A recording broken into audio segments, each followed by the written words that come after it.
नमस्कार, न्यूज 24 उत्तर प्रदेश उत्तराखंड में आपका स्वागत है। आपके साथ मैं हूं मानस श्रीवास्तव। 5 राज्यों के विधानसभा चुनाव समाप्त हो गए और इस बार भी इन विधानसभा चुनाव में उत्तर प्रदेश की तरह ही पुरानी पेंशन स्कीम को एक बड़ा मुद्दा बनाया गया।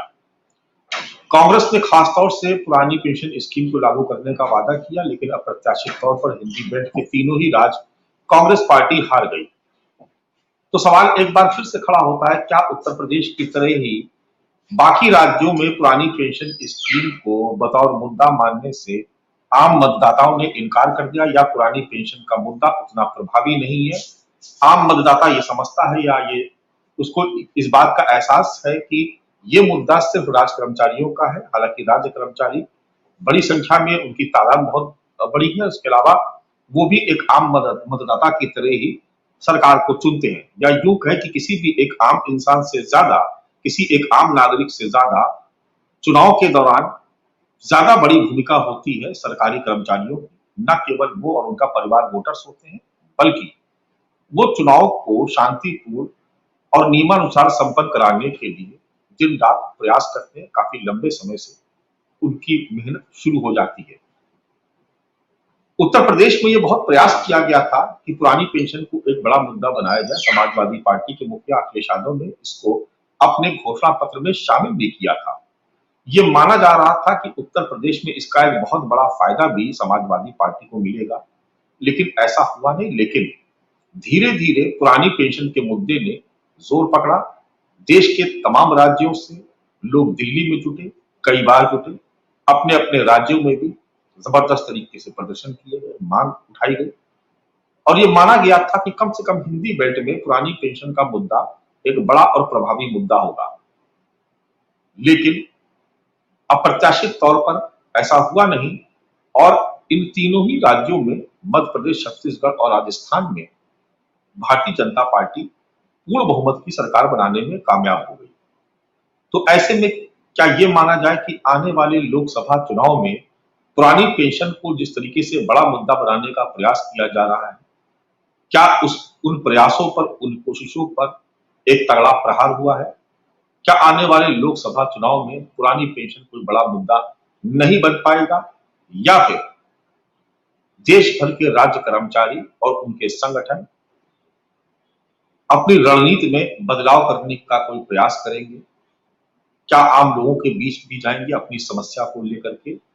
और क्या वो भारतीय जनता पार्टी पर या केंद्र की सरकार पर दबाव बनाने में कामयाब हो पाएंगे कि वो पुरानी पेंशन की स्कीम को लागू कर सके, यानी एनपीएस को रिप्लेस किया जाए और ओपीएस को लागू किया जाए?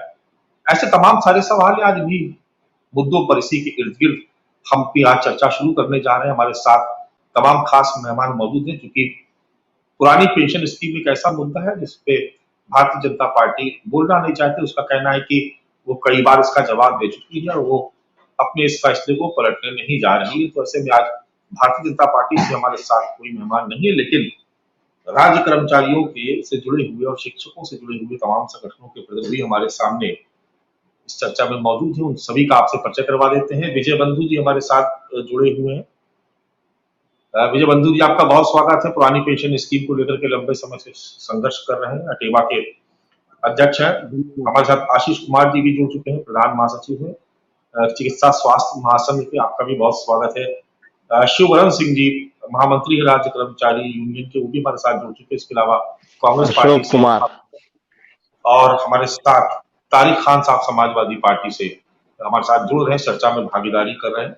आप सभी मेहमानों का बहुत स्वागत है। विजय बंधु की शुरुआत आप ही से करते हैं। इस तरीके की उम्मीद की जा रही थी कि जो 5 राज्यों के विधानसभा चुनाव हुए उसमें पुरानी पेंशन एक ऐसा मुद्दा है जो भारतीय जनता पार्टी को अपने फैसले पर पुनर्विचार करने के लिए मजबूर कर सकती है। लेकिन आपने देखा कि हिंदी पट्टी में ये मुद्दा एक बार फिर कारगर साबित नहीं हुआ। ठीक उत्तर प्रदेश की ही तरह जिस तरीके से समाजवादी पार्टी के इस मुद्दे को जनता ने नकार दिया, ठीक उसी तरीके से हिंदी बेल्ट के इन तीनों ही स्टेट ने पुरानी पेंशन के मुद्दे को नहीं माना और भारतीय जनता पार्टी की पूर्ण बहुमत की सरकार बना दी। तो किस नजर से आप देखते हैं इस पूरे एक्शन को, और उसके अलावा इसके बाद आपकी रणनीति आगे क्या होने जा रही है? वैसे मैं बता दूं आपको, आज बहुत बड़े ट्रेड यूनियन लीडर रामाशीष जी, आज उनकी पुण्यतिथि भी है शायद, अगर मुझे जी, जी। मैं समझ पा रहा हूँ, आज उनकी पुण्यतिथि ही है, तो उनको भी नमन है। और क्योंकि आज हम खास तौर से इसीलिए आज हमने आज के दिन इस विषय को रखा कि लंबे समय तक उन्होंने संघर्ष किया, ट्रेड यूनियन में उनका बहुत नाम था, तो इसलिए आज उनको भी श्रद्धांजलि हम लोग यहाँ पर करते हैं। और विजय बंधु जी, आपसे शुरुआत करते हैं। आप बताइए कि किस तरीके से इन 3 राज्यों में, खासतौर से जो हिंदी पट्टी के जो राज्य हैं, उन्होंने जिस तरीके से इस मांग को तरीके से मुद्दा नहीं बनने दिया और भारतीय जनता पार्टी की सरकार वहां बन गई। क्या लगता है आपको, कहीं हतोत्साहित मन हो रहा है या आपको लग रहा है कि कहीं ये मुद्दा नहीं बन पाया? जी, आपका बहुत-बहुत शुक्रिया, धन्यवाद। और आज क्योंकि डॉक्टर रामाशय सिंह की पुण्यतिथि है 7वीं, और हम उन्हें नमन करते हैं, श्रद्धासुमन अर्पित करते हैं। और अभी आपके अ, डिबेट के बाद जस्ट हमको इस कार्यक्रम में शामिल भी होना है। हमारा आज पूरे प्रदेश और देश में ये श्रद्धांजलि सभा संकल्प दिवस के रूप में मनाया जा रहा है।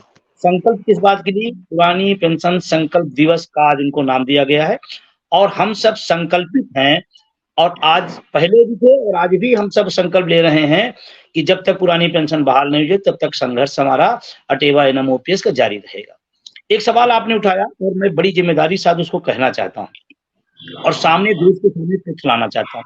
जो बार-बार कहा जा रहा है कि इसका कोई असर नहीं पड़ा, ये मुद्दा निष्प्रभावी है, बिल्कुल गलत है। और मैं तथ्यात्मक रूप से बात करूंगा।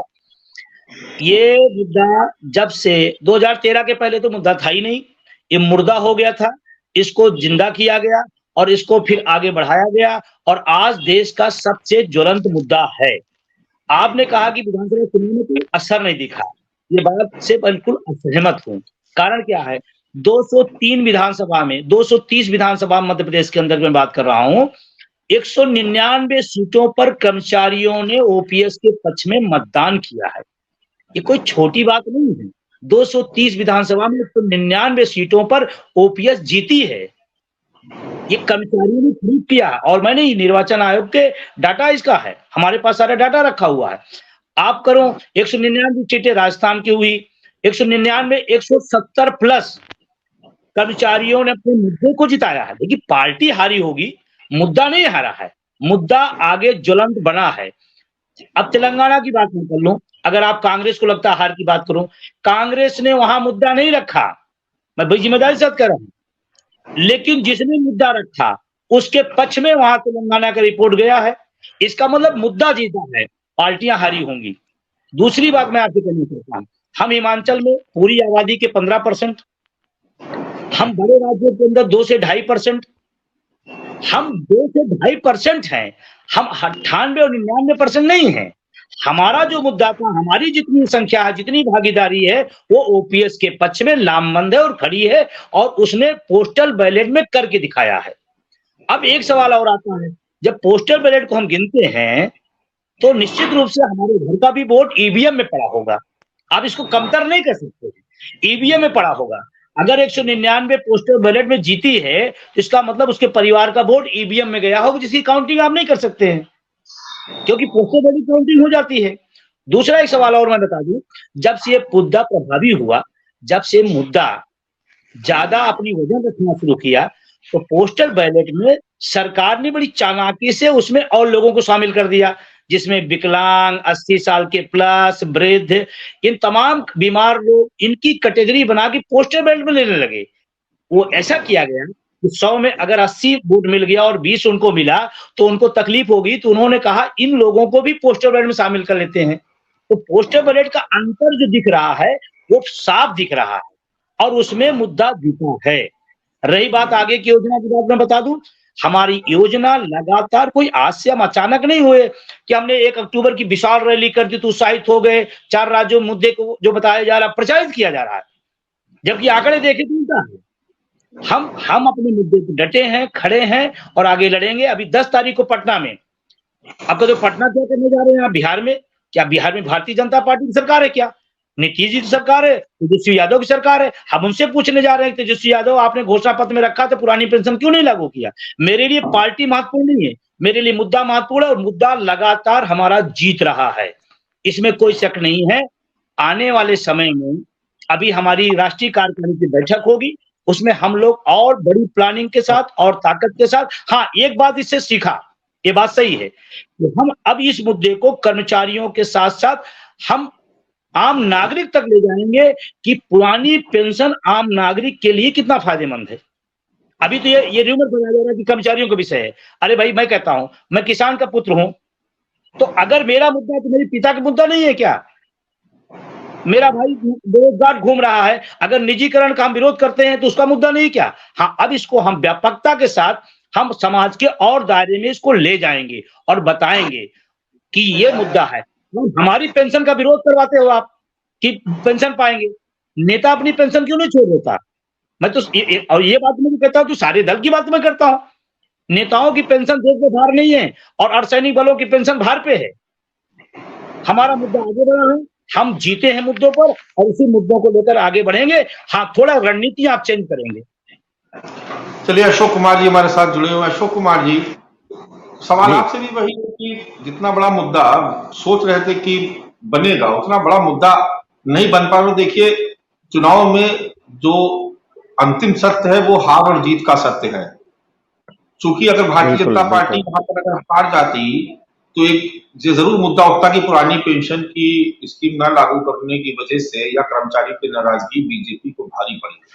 लेकिन अब जबकि पूर्ण बहुमत की सरकार बन गई, तो आपको नहीं लगता कि अब सरकार या भारतीय जनता पार्टी इस मुद्दे को बहुत ज्यादा रिकॉग्नाइज नहीं करेगी? देखिए, 2014 से जैसा कि विजय बंधु जी ने बताया कि जब से ये लड़ाई अटेवा एनएमओपीएस लड़ रहा है, तभी से ये मुद्दा देश में गर्मी पैदा किया है और सारे कर्मचारियों में जान आई है।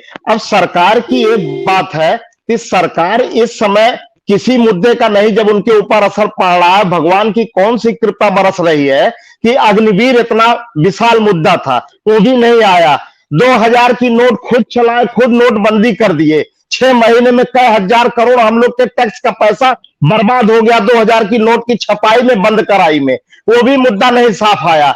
दूध और कफन पे भी जीएसटी लग रहा है, पेट्रोल और डीजल पे जीएसटी नहीं लगा पा रहे हैं।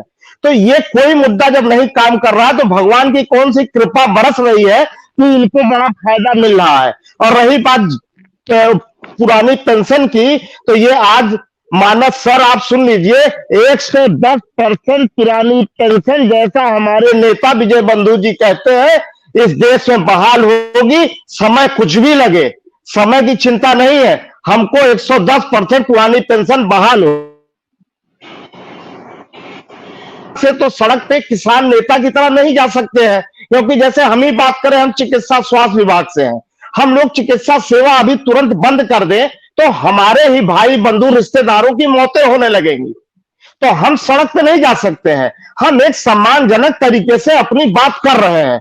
अब गवर्नमेंट को वो चीज नहीं समझ में आ रही कि 1 अक्टूबर को 10 लाख की भीड़ इकट्ठा हुई, ना आपके बड़े बंधु और भाइयों को समझ में आ रही है कि 10 लाख की भीड़ इकट्ठा हुई तो इसके ढंग से दिखाए, सरकार के ऊपर असर पड़े। सरकार सब देख रही है अपना त्रिनेत्र खोल के, सरकार के पास इंटेलिजेंस, ईडी सीडी सबको जान रही, पकड़ रही है रोज दौड़ा दौड़ा के, किसके घर में कहा क्या रखा वो तक पता है। अभी यही विजय बंधु जी की बात करें, इन्हीं पीछे क्या क्या नहीं खोद डाले हैं लोग, तो हमको सब पता है। लेकिन जब तक ये छिपा रहे, छिपाते रहिए, मुझे लग रहा है 2024 में ओपीएस बिल्कुल निर्णायक भूमिका अदा करेगा और ओपीएस का वोट न पिछली बार हारा था न आज हारा है। हम समाजवादी पार्टी के इतिहास में भी सबसे ज्यादा वोट हम दिलवाए हैं और सबसे ज्यादा सीट उत्तर प्रदेश में। क्यों? क्योंकि समाजवादी पार्टी ने खुल के कहा था मेरी सरकार बनेगी यूपी में तो मैं आपको पुरानी पेंशन बहाल करूंगा, और कोई नहीं बोला था। जहां जहां कांग्रेस ने सबसे पहले बोला, हम कांग्रेस का समर्थन कर रहे हैं। 10 तारीख को विजय बंधु जी की विशाल रैली होने जा रही पटना में, संजय गांधी हॉल है, फील्ड है, बहुत बड़ा मैदान, उसमें होने जा रही है। क्या हम लोग बीजेपी से नहीं दुश्मनी है, हम तो नीतीश जी से भी लड़ने जा रहे हैं, माननीय लालू प्रसाद जी के बेटे हैं उनसे भी लड़ने जा रहे हैं, उप मुख्यमंत्री हैं बिहार के। तो हम लोग तो सब जगह लड़ रहे हैं, हमें पार्टी विशेष से नहीं मतलब है। जो ओपीएस की बात करेगा वही देश में राज करेगा। अब कितना समय लगेगा हमें राज को हटाने में? जब 70 साल आपके जो आज शासन कर रही है पार्टी, वही कहती है 70 साल का भ्रष्टाचार हम दूर कर रहे हैं। हमको तो लग रहा 70 साल में जो बना था वो आप दूर कर रहे हो। आज हम आपसे बताएं, पूरे उत्तर प्रदेश में 44 जिला अस्पताल थे उनको आपने खत्म करके नाम मेडिकल कॉलेज दे दिया। हम बलरामपुर चिकित्सालय में नौकरी करते हैं, अब बहराइच मेडिकल कॉलेज से रेफर होके मरीज बलरामपुर जिला चिकित्सालय आ रहा है। एम्स गोरखपुर से रेफर होके मरीज बलरामपुर जिला चिकित्सालय में आ रहा है। ये शर्म की बात नहीं है? कौन सा मेडिकल कॉलेज, कौन सा एम्स आप बनाए हो कि एम्स से मरीज रेफर होके जिला अस्पताल में जा रहा है? मैं तो आज 34 साल की नौकरी हो गई मेरी, मैं तो ये देखता था कि कोई जिला अस्पताल से मरीज हम लोग मेडिकल कॉलेज रेफर करते थे तो अच्छा लगता था, लेकिन मेडिकल कॉलेज से जिला अस्पताल में रेफर होके मरीज नहीं आता था। आज रायबरेली एम्स से मरीज रेफर होके बलरामपुर अस्पताल, गोरखपुर एम्स से मरीज रेफर होके बलरामपुर अस्पताल। कौन सा एम्स आप बनाए हो? आपको या तो ये हमारे अधिकारी गुमराह कर रहे हैं पूरे देश में बैठे हुए, या ये सत्ता में बैठे हुए लोगों को ये सुध नहीं है कि कैसे सिस्टम चलेगा। आप बताओ, चिकित्सा स्वास्थ्य विभाग, चिकित्सा शिक्षा विभाग उत्तर प्रदेश में इतना बड़ा था तो यहां पे पूरे देश में अकेले प्रमुख सचिव तीन विभाग बनाए हैं। यहाँ पे आज तीनों विभाग का केवल एक प्रमुख सचिव है, मिस्टर पार्थ सेन शास्त्री जी अकेले हैं। तो 3 विभाग बनाने क्या जरूरत था? एक ही विभाग बनाते आप। केवल कर्मचारियों को किस तरह से आप परेशान करो। आज आप बात करते हो, यही सरकार बोलती है कि महिलाओं का हम उत्थान करेंगे। कौन सा उत्थान करोगे? नर्सिंग में जो परमानेंट नर्सेज है उनको 70,000 तनख्वाह मिल रही है, और जितने आप ठेके पे रखते हो, अंगूठा टेक आदमी रखता है, उसको 17,000 तनख्वाह मिलती है। कौन सा बराबरी का काम कर रहे हो? ये आप समझिए कि ये सब धुआं लगाए हुए हैं, मसाल जल रही है। अटेवा NMOPS की विजय बंधु जी सबके हाथ में चिराग पकड़ा दिए हैं, और आज माननीय स्वर्गीय राम आशीष जी के साथे उनके जो आज उनका दिन है, उस दिन पे हम लोग याद करते हुए, स्मरण करते हुए हम बता रहे हैं कि हम लेके रहेंगे 110%। जो विजय बंधु जी का सवाल है, 110% हम लोग उनका पुण्यतिथि के अवसर पे बता रहे हैं, निश्चित हम लोग लेके रहेंगे अपनी OPS। सरकार से चाहे जितनी लड़ाई लड़नी पड़े लड़ेंगे, बस वही बताएं कि हम लोग एक संवैधानिक सीट पे बैठे हैं। चाहे टीचर हो, चाहे शिक्षक हो, चाहे इंजीनियर हो, चाहे नगर निगम हो, चाहे पुलिस हो, चाहे सब परेशान है साहब। ये अंदर की बात है, पुलिस हमारे साथ है। जब हम लोग नारा देते हैं तो हमको रास्ते भी खुलते जाते हैं। ये सारी चीजें हैं, वक्त आएगा, वक्त के साथ इंतजार करिए साहब। बहुत 14 बरस लग गया था रामचंद्र जी को भी वनवास में, इतना अच्छा काम किए थे। 400-500 साल बाद मंदिर बन पा रहा है, तो सब में वक्त लगता है। बहुत पुराना चीज था, सब सिस्टम है। इतना रुपया बटा है, उन्हीं के लोग रुपया खाए हैं जो पूरा देश का अस्पताल, एयरपोर्ट, रेल, जेल सब खरीद डाले हैं। तो कैसे सिस्टम सही होगा? उसको सही करने में समय लगेगा। हम लोग सही करेंगे, विजय बंधु जी के नेतृत्व में सही करेंगे। चलिए, शिवबरन सिंह यादव जी भी हमारे साथ जुड़े हुए हैं, लेकिन उनके तस्वीर स्क्रीन पे नहीं आ रही है। मैं रिक्वेस्ट करूंगा कि शिवबरन और तारिक दोनों को ही, समाजवादी पार्टी के प्रवक्ता थे, उनसे भी सवाल लेना था। दोनों ही फिलहाल अभी हमारे साथ नहीं। विजय बंधु जी, दोबारा आपके पास मैं आता हूँ। विजय बंधु जी, आगे आपकी क्या रणनीति होगी पुरानी पेंशन स्कीम को लागू करवाने? ठीक है शिवबरन जी, जी आपके पास आता हूँ। मैं विजय बंधु जी से सवाल ले लिया मैंने। विजय बंधु जी, राजस्थान के अंदर चलो सत्ता परिवर्तन हुआ, छत्तीसगढ़ में सत्ता परिवर्तन हुआ, चलिए ठीक है, स्वागत है। लेकिन जो व्यवस्था वहां लागू है उस व्यवस्था को आप हटाएंगे। अगर आप हटाते हैं तो आप उस प्रदेश के कर्मचारियों के साथ आप अन्याय नहीं करते हैं। दूसरा, अगर आप नहीं हटाते तो आपके लिए रोल मॉडल है।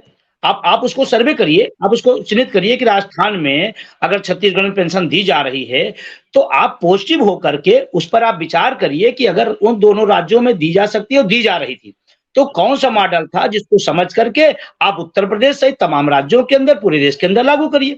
सकारात्मकता तो यह है, कोई अच्छी काम, कोई अच्छा चीज अगर कहीं चल रहा है, पश्चिम बंगाल में चल रहा है, क्यों नहीं सीखते लोग? क्यों नहीं जाते वहां लोग? क्यों नहीं पूछते वहां कैसे चल रहा है? तो आप अगर निगेटिव हैं, अगर नकारात्मकता ले लिए हैं तो फिर कोई सवाल ही नहीं। लेकिन आप अगर सकारात्मक है तो हम आपका अभिनंदन करते हैं, स्वागत करते हैं, और राजस्थान के, छत्तीसगढ़ के मॉडल को आप देखते हुए आप आने वाले समय में प्रदेश और देश में पेंशन लागू करिए। हमने पहले भी कहा, हम सरकार कोई भी हो, हम उसके आंख नाक कान हैं, और आंख नाक कान अगर दुरुस्त नहीं रहेगा तो फिर शासन व्यवस्था चलाना मुश्किल होगा। और मैं इसीलिए राजस्थान और छत्तीसगढ़ के साथियों को और जिन राज्यों में पुरानी पेंशन लागू है, मैंने उनसे भी कहता रहा कि आप अलर्ट रहिए, आप सचेत रहिए और इतनी लंबी छलांग मारिए कि 2024 में संसद से पास हो जाए, क्योंकि जब तक जिस दिन संसद से पास हो जाएगा, ये आने और जाने का जो क्रम है एनपीएस बनाम ओपीएस वो खत्म हो जाएगा और संसद अगर पास कर देगी तो पूरे देश को पुनः पुरानी पेंशन मिलेगी। अब आप कहेंगे, एक बात मैं आपसे जरूर कहना चाहूंगा कि बहुत सारे लोग कहते हैं कि ये तरीका वो तरीका। मैं तो सबसे निवेदन करना चाहता हूं, अगर ये आंदोलन को ढंग से लड़ा जा रहा है तो सब लोगों को साथ देना चाहिए और उसमें ये तरीके वो तरीके से होता तो 19 साल बीत गए, बहुत सारे तरीके थे उससे आदमी निपट लेता। लेकिन आज का जो तरीका है, आज का जो दौर है, उस दौर में अपनी बात कहने का, मैं कहते बाबा साहब भीमराव अम्बेडकर साहब ने हमको वोट का अधिकार दिया है, तो क्या हमने ओपीएस से वोट देकर कोई अपराध किया है? अरे मेरा राइट है, हमें वोट देना है, हम बिल्कुल देंगे, अपने मुद्दे पे देंगे। एक बेरोजगार आदमी रोजगार पर मुद्दा देगा, एक पेंशन में वोट देगा, एक किसान अपने खाद और पानी में वोट देगा। तो क्या हम अपने मुद्दे पर अगर वोट दे रहे हैं तो कोई अपराध कर रहे हैं क्या? ये तो हमारा संविधानिक हक है और हमें मिला हुआ है और हम इस्तेमाल कर रहे हैं। ये तो समझो, आपको मैं बता दूं मानक साहब, ये इतना शानदार और खूबसूरत इस लोकतांत्रिक व्यवस्था में मुद्दे को उठाने का और कुछ नहीं हो सकता कि वोट की चोट दें और हम वोट की चोट दे करके अपने मुद्दे को जिताए हैं। चलिए शिवबरन जी आपके पास आते हैं, तारिक खान साहब जुड़ के समाजवादी पार्टी के प्रवक्ता, एक रिएक्शन उनका ले लेते हैं, फिर शिवबरन जी आपके पास भी आते हैं। तारिक खान साहब, आपने देखा कि उत्तर प्रदेश में आपने बड़ी संजीदगी से पुरानी पेंशन के मुद्दे को उठाया था बीते विधानसभा चुनाव में। हालांकि सरकार भारतीय जनता पार्टी की बन गई। अभी भी आप देख रहे हैं कि हिंदी बेल्ट के अगर हम 3 राज्यों की ही बात कर लें तो वहां पर भी पुरानी पेंशन एक मुद्दा नहीं बन पाया। अब जो कर्मचारी संगठन है या जो शिक्षक संगठन है वो इस बात की भी अपेक्षा करते हैं कि एक आंदोलन जो वो करने जा रहे हैं उसमें सशरीर भागीदारी अगर आप लोग की भी हो तो ज्यादा बेहतर तरीके से दबाव बनाया जा सकता है। तो क्या आने वाले वक्त में समाजवादी पार्टी या इंडिया गठबंधन इस मुद्दे को लेकर के, पुरानी पेंशन की बहाली के मुद्दे को लेकर के कोई कार्यक्रम तय करने पर विचार करेगा या नहीं? जो कॉमन मिनिमम प्रोग्राम की बात हुई सबसे पहले इंडिया गठबंधन की जब मीटिंग हुई कई बार, तो ओल्ड पेंशन स्कीम और जातिगत जनगणना ये सबसे ऊपर रखने की बात कही गई थी, जिसमें अखिलेश यादव साहब जब हम उसको अपने मैनिफेस्टो में रख चुके हैं तो उससे और बढ़कर क्या होगा, हमारे लिए उससे बड़ी प्राथमिकता क्या है। लेकिन जनता के, अगर जनता उन मुद्दों पर ध्यान न देकर वोट नहीं कर रही है, इसका मतलब ये नहीं होता है कि उन मुद्दों को छोड़ दिया जाए। वो मुद्दे समाजवादी पार्टी उन मुद्दों को अपने साथ रखेगी, उसकी आवाज उठाती रहेगी। हम जो पेंशन, ओल्ड पेंशन स्कीम है उसके साथ है। क्यों? क्योंकि मोदी साहब दुनिया भर की गारंटी की बात करते हैं। वो गए, उन्होंने कहा सिलेंडर देंगे, मोदी की गारंटी, कहा बिजली दे देंगे 100 रुपए में, मोदी की गारंटी, किसानों को पैसा देंगे, मोदी की गारंटी। भारत में 4.5 करोड़ से ज्यादा सरकारी कर्मचारी, उनको गारंटीड 50% पैसा मिलता था लास्ट सैलरी ड्रॉन की। मैं बहुत नहीं जानता ओल्ड पेंशन स्कीम के बारे में, थोड़ा बहुत जानता हूं। अगर मैं गलत हूंगा तो यहां विद्वान लोग बैठे मुझे बता देंगे कि आपने गलत कहा। लास्ट सैलरी विड्रॉन का 50% होता था। That means guarantee of the government. उस सरकार की गारंटी है कि मैं आपको आपकी आखिरी सैलरी का 50% दूंगा। इसी का मतलब होता है सरकार, इसी का मतलब होता है सरकार। सरकार का मतलब नाटक करना नहीं होता है। सरकार का मतलब होता है कि सच में जिन लोगों ने टैक्स आपको दिया है, जो देश का काम कर रहे हैं, उनको गारंटी दीजिए। उस गारंटी को आपने खत्म कर दिया। आपने उस गारंटी की जगह अपना अंशदान लगाया 14%। 10% उसकी सैलरी से लिया जाएगा, 14% सरकार देगी और पैसा निवेश होगा मार्केट। हम लोग हमेशा पढ़ते हैं कि जो पैसा लिखते हैं उसमें बोलते हैं कि दिस मार्केट पैसा सब्जेक्ट टू मार्केट रिस्क। तो रिस्क तो वहां आ गया, सरकार ने आपके पैसे को एट द रिस्क लगा दिया, फंड मैनेजर बना दिया, आपको अधिकार दे दिया कि इसमें लगा दो, उसमें लगा दो। सब लोग हाई रिटर्न चाहते। पता चला कुछ लोग गए हाई रिटर्न में लगा दिया, मार्केट क्रैश हो गई, पैसा चला गया। उसमें परसेंटेज की बाधाएं हैं, वो बात अलग। यहां गारंटी नहीं देंगे क्या? यहां उसको जो 40% उसका पैसा बचेगा, 60% एक मुश्त निकाल सकता है, उसकी एन्युटी वो बना दे और उसमें जितना भी पैसा आए उसको, अगर 5,000 आ रहा है तो उसका 5,000 में घर चली जाएगा। यहां गारंटी नहीं। अब मोदी की गारंटी, अब मोदी की गारंटी कहां गई? मोदी की गारंटी 4.5 करोड़ लोग नहीं है ये 20 करोड़ लोग हो गए परिवार को मिलाकर। Multiplied by only 3, I am not saying multiplied by 5, 3 से मल्टीप्लाई कर दीजिए। उनको डियरनेस अलाउंस नहीं मिलेगा, जिसको महंगाई भत्ता कहते हैं। क्यों? उनका जीवन रुक जाएगा वहीं पे। मैं 2018 में रिटायर हुआ और मेरा जीवन 18 में ही रुक जाएगा। मैं जीवन के पहिया मेरा समय के साथ नहीं चलेगा। वाह भाई वाह, अटल बिहारी वाजपेयी इस योजना को, ओल्ड पेंशन स्कीम को 2003 या 4 में समाप्त किए अटल बिहारी वाजपेयी सरकार। तो अब मैं कह रहा हूं कि मेरे जीवन का पहिया वही रुका रहेगा 2018 में। न्यू पेंशन स्कीम के हिसाब से महंगाई भत्ता क्यों नहीं मिलेगा? पे कमीशन का लाभ क्यों नहीं मिलेगा? इन सब का सरकार को पार्लियामेंट में जवाब देना चाहिए, यहां वहां नहीं, सड़क पे। गारंटी है, दुनिया भर की गारंटी, ये गारंटी वो गारंटी, वोट बटोर लिया, गारंटी लेके चले आए। वहां सिलेंडर 450 का दोगे, यहां 900 का दोगे, यही गारंटी। गारंटी जनता को होती है और गवर्नमेंट एम्प्लॉय को सबसे ज्यादा दायित्व बनता है कि मोदी सरकार कहती कि हम आपको गारंटीड पैसा देंगे। महंगाई के अनुपात में बढ़ती जा रही है, आपने उनको सड़क पे फेंक दिया और कहा कि मार्केट से जुड़ा हुआ जो पैसा आएगा जेब में रखो, अगर चलती है जेब तो ठीक है, वरना फांसी पे लटक जाओ। अच्छा है ये, अच्छा है। 22 तारीख लोगों को याद दिलाकर, राम मंदिर की बात लोगों को याद दिलाकर आप देश को गुमराह कर रहे हैं। 20 करोड़ परिवारों का नुकसान कर रहे हैं। उनके बच्चे कैसे पढ़ेंगे? वो अपने पेंशन से अपने बच्चों को पढ़ाते थे, अच्छी शिक्षा नहीं दे पाएंगे। आप नुकसान कर रहे हैं जनता का। लेकिन बात आपसे जब भी पूछी जाएगी तो अभी मैं पूछूं ये सवाल, भाजपा का कोई होता तो कहता है सब देशद्रोही है ये लोग, पाकिस्तानी समर्थक हैं, इनका भारत से कोई लेना देना नहीं है, इनका हिंदुत्व की विचारधारा से। अब इसमें हिंदुत्व कहां से आ जाता, लेकिन वो ले आते कहीं ना कहीं से ढूंढ के।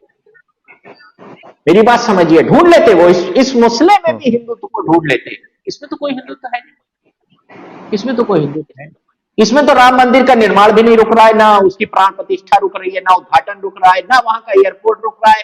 क्या सरकार के ऊपर जो अतिरिक्त भार पड़ रहा था उस पैसे का खर्चा उसी सरकार की, उसी देश की जनता को जो सरकारी एम्प्लॉय है उनको वापस नहीं मिल जाना चाहिए? क्या सरकार ने पार्लियामेंट में बताया कि जो पैसा बचा न्यू पेंशन स्कीम में उसको आप कहां खर्चा कर रहे हैं? क्या इस बात को पार्लियामेंट के पटल पर नहीं रखना चाहिए कि जो पैसा बच रहा है और कितना बच रहा है?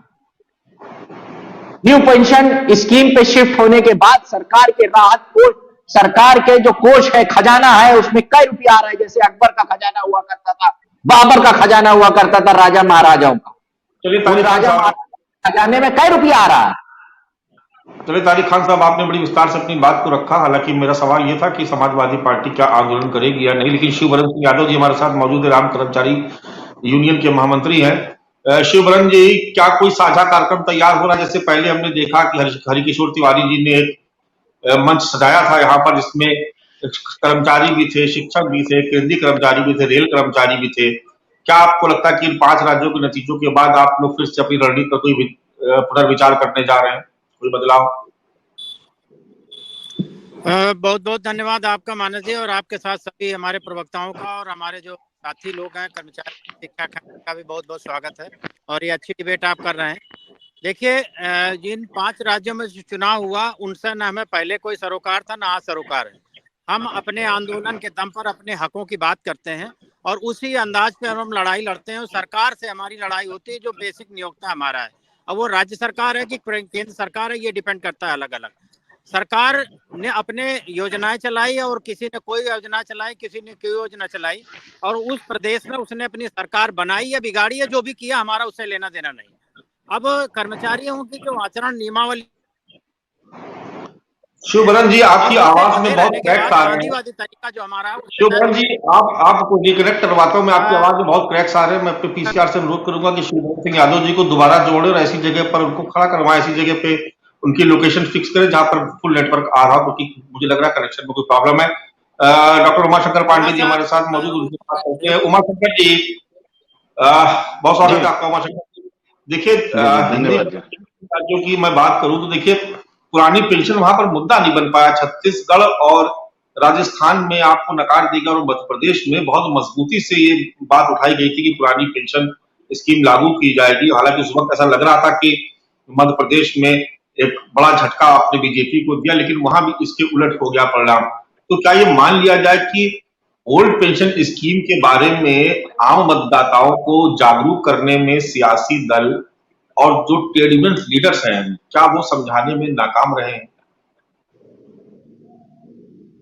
मानस जी, देखिए, कांग्रेस ओल्ड पेंशन स्कीम को सपोर्ट करती है, उसके लिए वो उसको चुनावी फायदे के लिए नहीं करती है।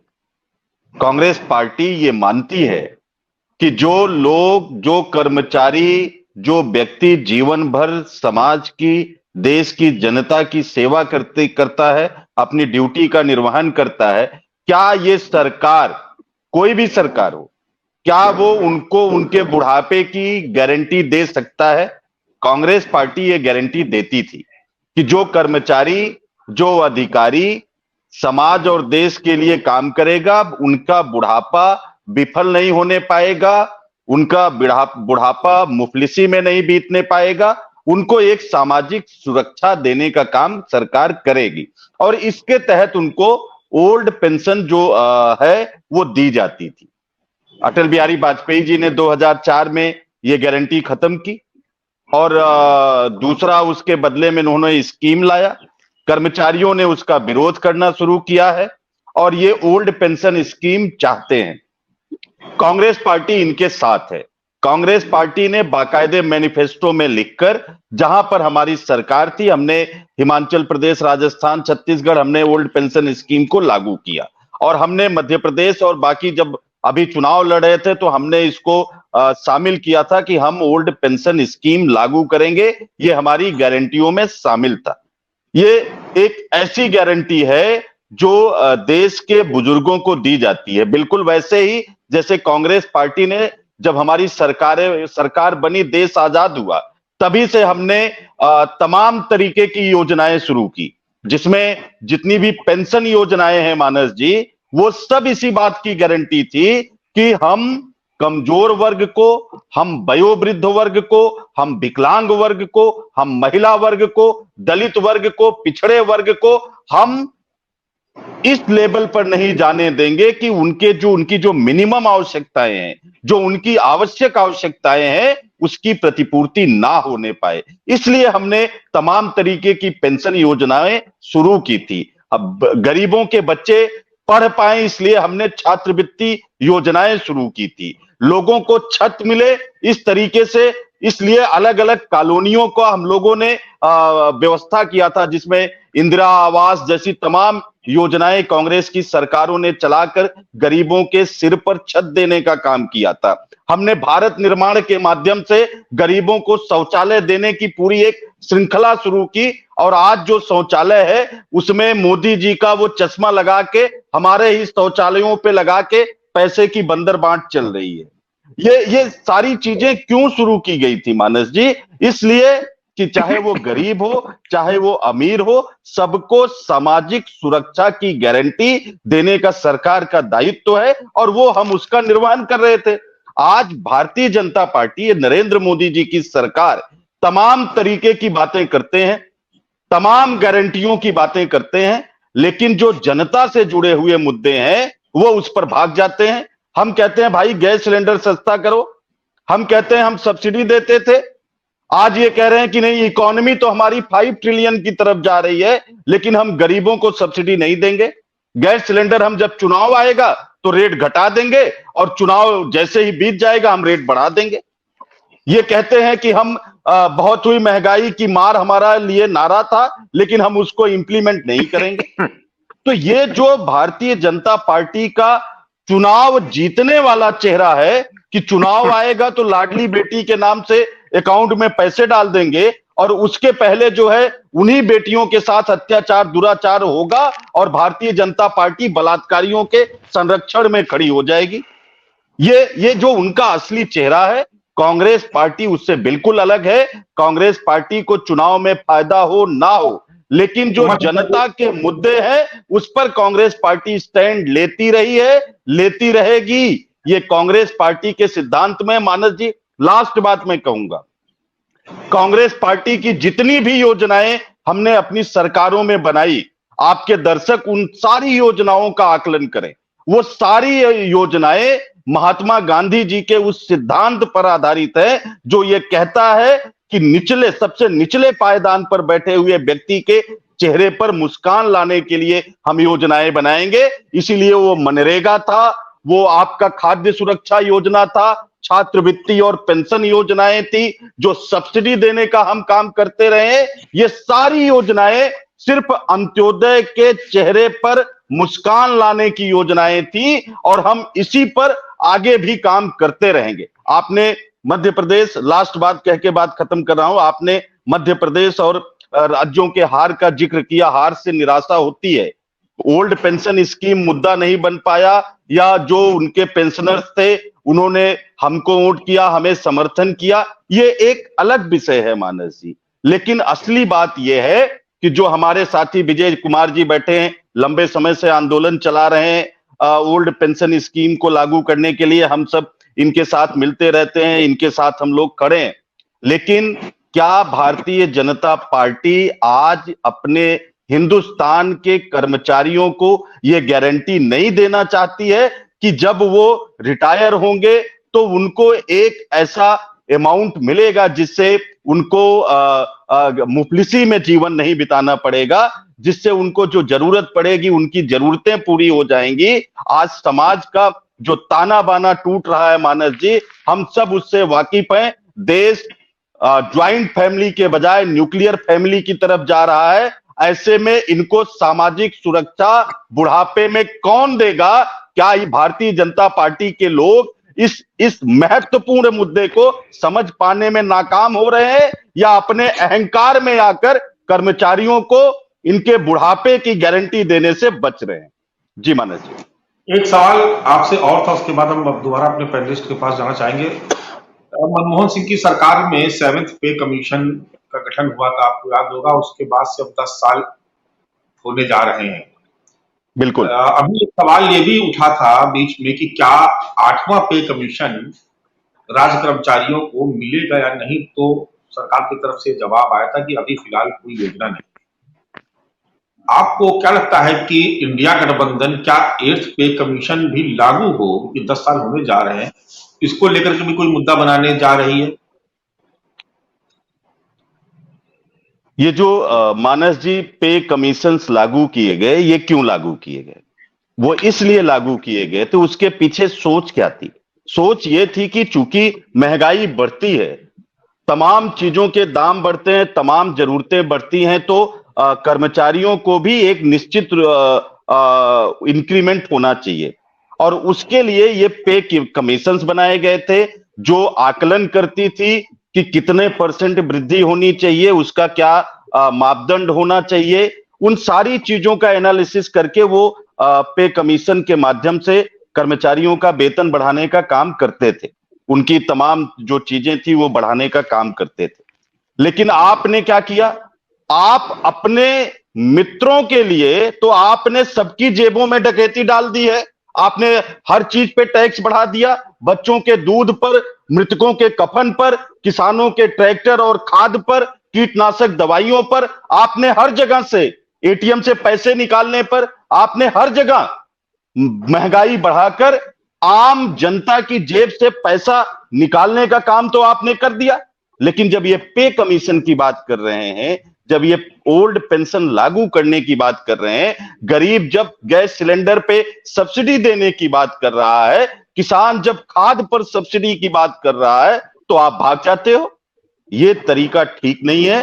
कांग्रेस पार्टी पूरी ताकत से कर्मचारियों के साथ ओल्ड पेंशन स्कीम के लिए, 8वां पे कमीशन लागू करने के लिए पूरी तरीके से डटकर कर्मचारियों के साथ खड़ी है। अच्छा, विजय जी बंधु मानस जी, एक सवाल जी, धन्यवाद उमाशंकर जी। विजय बंधु जी के पास चलते हैं। विजय बंधु जी, एक सवाल ये भी है कि कहीं ऐसा तो नहीं आपको लग रहा कि अभी इनकार करते करते जब चुनाव का वक्त है तो सरकार एकदम से घोषणा कर दे कि हम एड्स पे कमीशन लागू करने जा रहे हैं और फिर पुरानी पेंशन का मुद्दा पीछे हो जाएगा, और जो पूरे देश के कर्मचारी हैं, चाहे वो राज्यों के हो या सेंट्रल गवर्नमेंट एम्प्लॉई हो या रेल कर्मचारी हो, एक बार फिर उसी तरफ बह जाए भावनाओं में। एक ये भी खतरा हो सकता है, एक स्ट्रेटजी का हिस्सा हो सकता है। देखिए, ये बात आपने जो ये आशंका व्यक्त कर रहे हैं, तो ये कोई आश्चर्य की बात नहीं है, ऐसा भी हो सकता है। और क्योंकि जो सरकार है तमाम विषयों पर पलटी है और पहले कुछ और बाद में कुछ है, लेकिन हम कहते हैं अगर इस मुद्दे भी पलट के आती है और हम कहते हैं ना सुबह को भूला शाम को भी अगर लौट आए, तो अच्छी बात है, स्वागत योग्य है। और हम सब उम्मीद भी करते हैं, भाई सरकार है तो सरकार से ही तो मांग किया जाएगा। और अभी जैसे सुधार की बात चल रही है कि हम एनपीएस में सुधार करेंगे। देखिए, मैं बहुत क्लियर हूँ, पहले दिन से हूँ। हमारा जो आंदोलन है वो सुधार के लिए नहीं है, संशोधन के लिए नहीं है, हूबहू पुरानी पेंशन के लिए है। और हमारी पूरी टीम, हमारा पूरे देश का कर्मचारी एकजुट है, एकमुक्त है और एकदम तैयारी में है। लड़ाइयों के दौर में तमाम सारी आती हैं, कभी सफलता, कभी विफलता आती है, लेकिन जीतता वही है जो अंत तक डटा रहता है। और हम डटेंगे और हो सकता है आपकी बात सही निकले कि हम इतना मजबूर करेंगे कि हो सकता है इन्हीं मुँह से सुनने को मिले ओल्ड पेंशन की। और हम कहते हैं कि कांग्रेस देगी या भाजपा देगी या हेमंत सोरेन देंगे कि समाजवादी पार्टी देगी, ये मेरा विषय नहीं। मुझे मेरी पुरानी पेंशन मिलनी चाहिए, हमारा ये मकसद है, हमारा ये लक्ष्य है। और इसी देश का जो कर्मचारी है वो इस बात के लिए तैयार खड़ा है। आपको मैं बताऊं, आपको अभी बहुत अच्छा कांग्रेस के प्रवक्ता भाई ने बहुत अच्छी बात कही, मैं इस बात का समर्थन करता हूँ कि क्या जीत हार ही सारे मुद्दों का तय करेगा? क्या जीत हार ही सारी चीजों को तय करेगा? नहीं, शायद ये नहीं है। हमारा वैचारिक रूप से हमारा पक्ष क्या है, कभी-कभी ऐसा भी हुआ है कि सच के साथ कम लोग रहे हों, झूठ के साथ ज्यादा लोग रहे हों, ऐसा भी हुआ है। इतिहास के कालखंडों में जाइए, महाभारत पुराण के कालखंडों में जाइए, जहां पता लगा बहुमत झूठ के साथ खड़ा हो गया, ऐसा भी हुआ है। तो इसका मतलब क्या वो सच नहीं रह गई। ओल्ड पेंशन सच है, हमारी सामाजिक सुरक्षा है, हमारे बुढ़ापे की लाठी है, इसको कोई इनकार नहीं कर सकता है। और अगर कोई करता है तो इसका मतलब सत्ता का मद है, इसका मतलब अहंकार की हमारी पराकाष्ठा है, इसका मतलब शिक्षक, कर्मचारी, इस देश का नागरिक के तौर पे आप उसको नहीं देख रहे हैं। भाई जितनी योजनाएं आप बता रहे हैं, आप योजनाओं को कौन लागू करेगा? वही शिक्षक कर्मचारी लागू करेगा। फिर उससे नफरत क्यों है? और मैं तो मध्य प्रदेश में भी था, मैं बता दूं आपको, लेकिन वहां मैं गया तो वहां देखा एक जगह होल्डिंग लगी थी और गारंटी था प्रधानमंत्री जी की, उस होल्डिंग में 450 को सिलेंडर था। तो मैंने कहा भाई मैंने कौन सा अपराध किया उत्तर प्रदेश में? हमने तो बहुत सारी सीटें दी है, हमें 450 में क्यों नहीं? ये दोहरापन की बात प्रधानमंत्री का, चलो वहां क्षेत्रीय नेता कोई करता तो समझ में आता, प्रधानमंत्री की गारंटी में 450 सिलेंडर, तो उत्तर प्रदेश वालों को अपराध तो नहीं किया है। अब ये कह दो सच है या झूठ है, बहुमत इधर है या उधर है, ये गलत है। अगर मध्य प्रदेश को 450 सिलेंडर मिल सकता है, राजस्थान को 450 सिलेंडर मिल सकता है, तो उत्तर प्रदेश के लोगों की या राज्य की या पूरे देश के लोगों को क्यों नहीं मिल सकते? ये गारंटी है। ये कौन सी गारंटी की बात कर रहे हैं? और अपनी पेंशन की गारंटी आपने कर दिया है, अपनी पेंशन गारंटी आपने कर दिया है, हमारे पेंशन गारंटी क्यों नहीं ले रहे?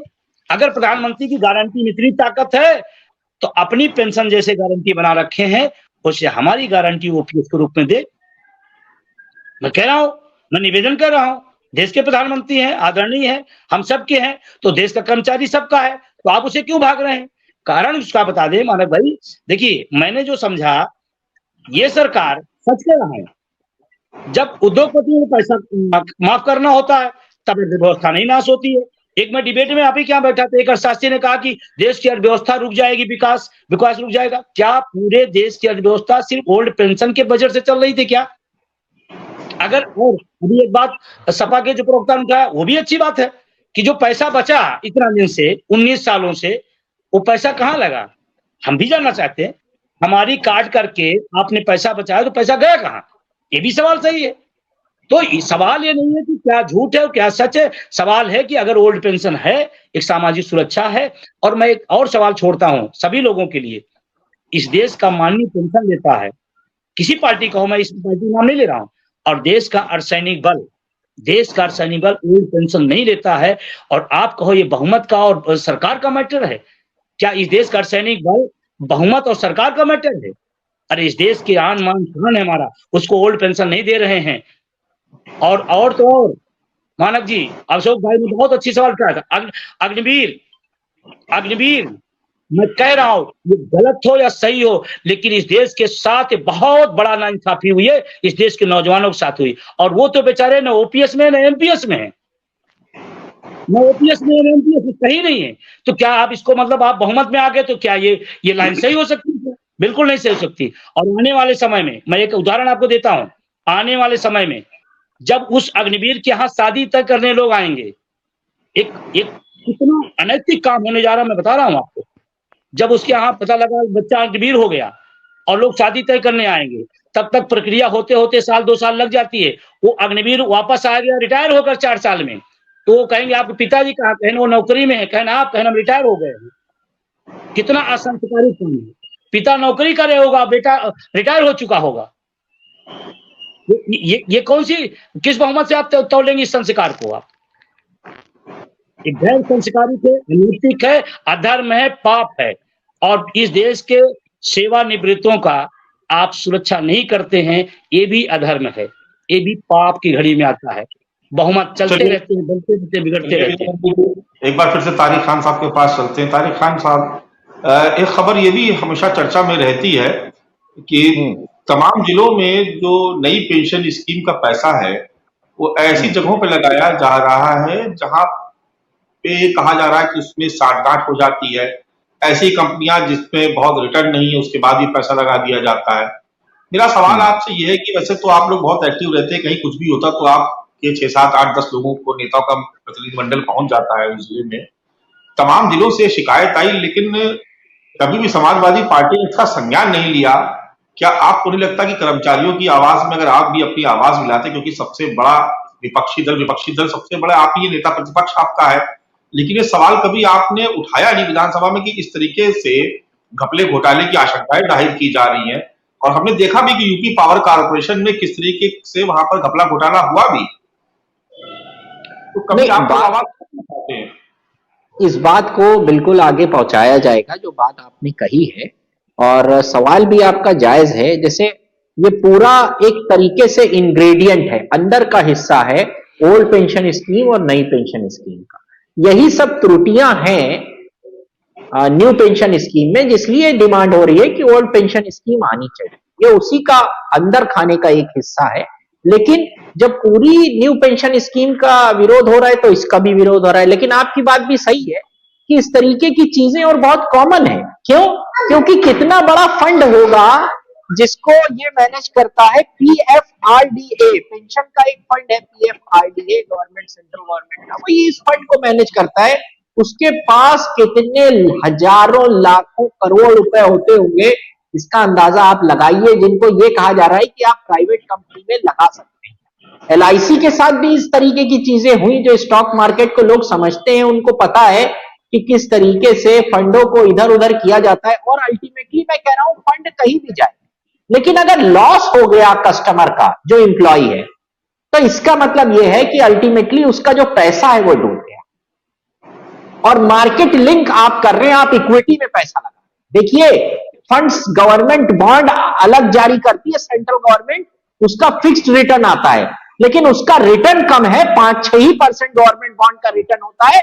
सरकार को बॉन्ड में पैसा लगाना चाहिए, लेकिन बॉन्ड में पैसा नहीं लगा रहे हैं, आप इक्विटी में पैसा लगा दे रहे हो। इक्विटी आप जानते हैं क्या है? इक्विटी समझते हैं? एक कर्मचारी 4.5 लाख करोड़ में 1% कर्मचारी नहीं समझता होगा कि इक्विटी मार्केट क्या है। मैं दावा करता हूं उनके पास टाइम कहां है, वो समझेंगे इक्विटी मार्केट कहां है। वो अपनी नौकरी में सुबह आए, 5 बजे घर आए, खाना खाए, थोड़ा सा परिवार को समय दिया, उनका दिन कट गया। उनका पैसा आप इक्विटी मार्केट में लगा रहे हैं, फिर उनसे ये भी कह रहे हैं कि तुम चाहो तो 40% कर दो, चाहो तो उसको और बढ़ा सकते इक्विटी मार्केट में। कितना वॉलेटाइल मार्केट होता है। मैं तो लिंक्ड रहा हूं स्टॉक मार्केट से, समझता हूं। आप सुरक्षा, सरकार सुरक्षा देने का एक माध्यम है अपनी जनता और कर्मचारियों का।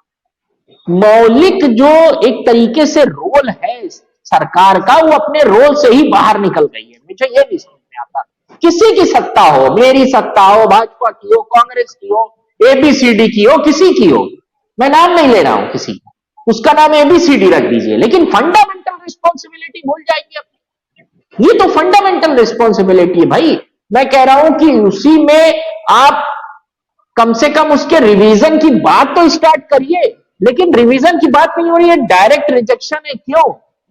क्योंकि आप पैसा बचाना चाहते हो, सरकार इंफ्रास्ट्रक्चर पे पैसा खर्चा करना चाहती है।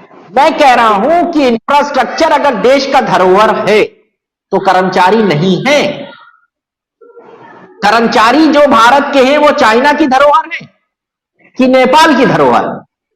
वो भी तो भारत की ही धरोहर है भाई। तो उन धरोहरों का ख्याल कौन रखेगा? अमेरिका रखेगा। भारत सरकार को रखना पड़ेगा उनको हितों का ख्याल, लेकिन भारत सरकार की प्राथमिकताएं बदल गई हैं। ये अफसोस की बात है। सरकारें किसी की हो, और मैं फिर कहता हूं कि मोदी से पहले लोगों का यह रवैया नहीं था। भाजपा की और सरकारें भी रही हैं। मैं समाजवादी होने के बाद भी यह बात कहता हूं कि जो रवैया 14 के बाद अपनाया गया, भाजपा की और सरकारों में ऐसा नहीं था। अटल बिहारी वाजपेयी ऐसे नहीं थे। अगर अटल बिहारी वाजपेयी होते तो पुनर्विचार जरूर होता, मैं गारंटी लेता हूं इस बात। लेकिन सत्ता की भूख और सत्ता का घमंड इंसान से क्या क्या न कराए, वो भी देखने की बात है। कल ही 4.5 करोड़ भारत की जनता उससे लिंक्ड है। उस पर विचार नहीं होगा, विमर्श नहीं होगा, बात नहीं होगी, चर्चा नहीं होगी, संसद में चर्चा नहीं होगी, बाहर नहीं होगी। कहां गया पैसा? बहुत बड़ा सवाल है। आपने इतना पैसा बचाया, लगा दिया। कोई बात नहीं तारिक साहब, क्योंकि समय का अभाव है, लेकिन एक दौर ऐसा भी था कि इस देश में ट्रेड यूनियन लीडर सरकारों को मजबूर किया करती थी अपनी मांगे मनवाने के लिए। इस पर ट्रेड यूनियन लीडर्स को भी विचार करना चाहिए कि धीरे धीरे उनके जो संगठन थे वो भी कमजोर होते गए। यही अंतिम सवाल मैं अशोक कुमार जी से ले लेता हूं और उसके बाद इस चर्चा को विराम दूंगा। अशोक कुमार जी, कभी आप लोगों ने सोचा इस बारे में कि इस देश में वामपंथी संगठनों के कमजोर होने के साथ साथ ट्रेड यूनियन लीडर्स जो थे या ट्रेड यूनियन जो संगठन थे वो भी धीरे धीरे कमजोर होते चले गए, और आज आपकी स्थिति ये हो गई है कि चाहे आप कितनी बड़ी भी रैली कर ले, लेकिन सरकार आपकी तरफ देखती भी नहीं। कभी आपको लगा कि आप सबको भी आत्ममंथन करने की जरूरत है कि आखिर ऐसा हुआ तो हुआ क्यों? नहीं, देखिए भाई साहब, सरकार में हम कमजोर नहीं हुए हैं। सरकार में अगर कमजोर हुए होते तो 10 लाख की भीड़ 1 अक्टूबर को विजय बंधु जी के बुलाने पे ना आती। एक्चुअली इस समय जो सरकार सत्ता में है वो कुछ सुनना ही नहीं चाहती 3-4 उद्योगपतियों को छोड़ के। किसका सुन रहे हैं वो? 700 किसान मर गए थे तब सुने। उतनी बड़ी रैली हम लोग कर रहे हैं 10 लाख की। हमारे तो इतिहास में नहीं कभी हिंदुस्तान के उसमें हुआ है कितना बड़ा कर्मचारी कभी इकट्ठा हुआ हो। हम लोगों के पास ये नहीं, दूसरा एक हमारे पास विकल्प गवर्नमेंट ने कर दिया जो कर्मचारी मजबूर हो रहा है। हम यहाँ पे 50,000 रुपए मान लिए तनख्वाह पा रहे हैं, वहां सरकार ने एक जो योजना चला दी है पीपीपी मॉडल, जिसको एबीसीडी नहीं आता, ठेकेदार को नर्स का एबीसीडी नहीं मालूम है, वो नर्स की भर्ती करता है, अंगूठा टेक आदमी। तो ये ना अस्पताल चल पा रहा है, ना वो चिकित्सा स्वास्थ्य व्यवस्था चल पा रही है। आप रोज देख रहे होंगे सारे जिला अस्पतालों का हाल क्या हो रहा है, क्योंकि सब मेडिकल कॉलेज बन गए। ठेकेदार ने 30 साल पुराने कर्मचारी अधिकारी सबको हटा दिया, सब कॉन्ट्रैक्ट पे रख दिया है। ठीक बात है। इसलिए सरकार कमजोर कर रही है। पर मैं समाप्त करना चाहूंगा, लेकिन इतना मैं जरूर इस बात से सहमत हूं। कई बार मैंने अपनी तमाम डिबेट्स में इस बात का जिक्र भी किया कि पुरानी पेंशन स्कीम को लेकर के जिस तरीके को मीडिया को अपना रोल प्ले करना चाहिए था, कहीं ना कहीं मीडिया ने भी अपना वो रोल प्ले नहीं किया। जब लाखों की भीड़ रामलीला मैदान में जुटी थी तो भी खबरें अखबारों में अंदर के पन्नों की थी और टीवी चैनल्स में भी वो बहस का मुख्य मुद्दा नहीं बन सकी। तो इसलिए कहीं ना कहीं मीडिया को भी अपनी जिम्मेदारी समझनी होगी कि वो ऐसे ज्वलंत मुद्दों को अपने यहाँ जरूर स्थान दे। चलिए आज इस चर्चा को ही समाप्त करते हैं। कल फिर किसी नए विषय के साथ आप सभी के सामने फिर से हाजिर होंगे। तब तक के लिए इजाजत दीजिए।